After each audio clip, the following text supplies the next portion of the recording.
Life update muna tayo mga koys. What a wonderful day. What a great day.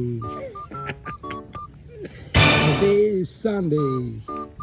So nakapag-carwash tayo ng sasakyan. Ang kaso, minsan hindi talaga maiwasan yung katangahan natin. No? Ayaw, di ma! Aray ko. Tangina mga koys. Naiwan ko yung susi sa loob ng sasakyan. Hindi ko mabuksan yung lahat ng pinto kasi ito ang salarin. Yan, ito yung salarin, yung towel na to, putang ng towel na to. Kinuha ko kanina yung towel na to dito sa compartment ko kasi magkakarwash na ako. Nakapagkarwash naman ako ngayon sa katangahan kong hayop. What? Ito lang yung nabuksan ko yung compartment ko sa likod. Tapos naiwan ko yung susi sa likod, nailak ko. Ngayon, tapos na ako mag-carwash mga koys. Sa kasamaang palad, sa katangahan natin. Nung maglilinis na ako ng mga floor matting ko sa loob. Putang ina, wala na yung susi ko.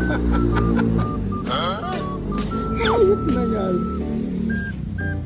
Nandun lahat ng susi. Yung isang spare key, nandun kasama. Kabubuhan kaya may spare key, hindi nilalagay sa wallet. Buti na lang may natira pa akong isang spare key. Ang kaso putang ina, nandun sa Sursugon. Nandito ako ngayon sa Naga. Ang layo.